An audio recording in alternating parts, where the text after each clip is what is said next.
A brawler build is basically the combination of brawler, gadget and star power, and in this series I'll teach you how to make a pro level brawler build yourself. So here's the deal, we currently have 196 gadgets and star powers plus a whole bunch of videos from different brawl tubers explaining which build is better. But since Supercell is constantly adding new brawlers, gadgets and star powers and reworking the existing ones, this method is not sustainable, especially for players who join in the future when we have like 100 brawlers and 400 gadgets and star powers. This series will instead streamline the process of deciding which build to use so that that's right, you can make a perfect build yourself. In today's episode, we're going to be categorizing the gadgets and star powers in the game into types, which describe their function and give them qualities which tell us when to use them. There are 4 types of gadgets and star powers in the game: support, disruptive, exposure and booster. Every gadget and star power in the game falls into one or more of these categories. Number 1. Support gadgets and star powers. Survival value is the ability for a brawler to last a long time in battle, and any gadget or star power that improves a brawler's survival value is a support gadget or star power. And this could be a healing gadget, an invisibility gadget like Leon's lollipop drop, or a speed boost like Stu's speed zone. Poco's decapo star power and both of BB's star powers are examples for support star powers. Skill-oriented game modes like Bounty, Knockout and Showdown are the best places to use support gadgets and star powers since the survival value becomes extremely crucial. Number 2. Disruptive gadgets and star powers. Gadgets and star powers that disrupt enemies by stun, knockback, push, pull or slowing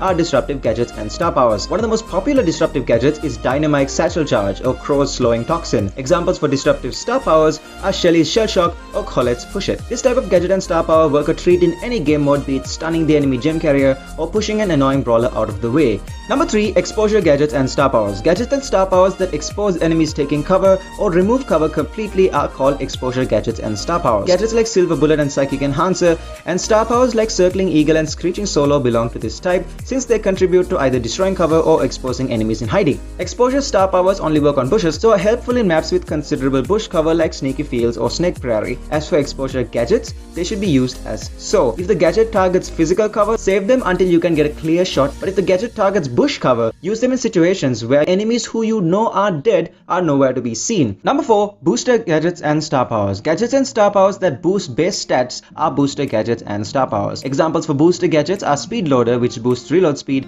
and Cheat Cartridge, which boosts mobility. You may ask, wait, didn't you say anything that boosts movement speed is a support gadget? Well, I did, but teleport and dash gadgets happen once and that's it.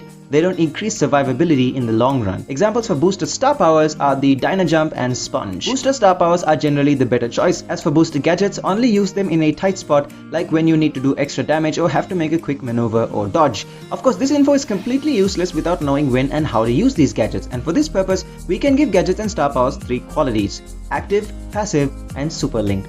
Number 1. Active gadgets and star powers. Active gadgets and star powers require you to do something in order to trigger their effect. For example, activating Silver Bullet isn't enough. You have to fire a shot in order to use it. Or the Shell Shock star power, it only takes effect if Shelly's super actually hits an enemy. Star powers are infinite, so you can use them as many times as you want, but gadgets are limited. Active gadgets must only be used if you're certain that they will achieve the desired outcome. Number 2. Passive gadgets and star powers. Gadgets and star powers whose functions happen automatically are passive gadgets and star powers. Passive gadgets take effect the second you tap the green button, like Jean's Vengeful Spirits gadget or any healing gadget. Passive star powers stay in effect without the player having to do anything. Colt's star power gives him either a speed boost or a range boost. Jean's star power either gives him a damage boost or heals nearby allies. Neither of these brawlers have to actually do anything to trigger their star powers functions. Get the idea? Passive gadgets are harder to delineate because each gadget would need individual guides, but by the time you finish this series, rest assured you will know how to use them.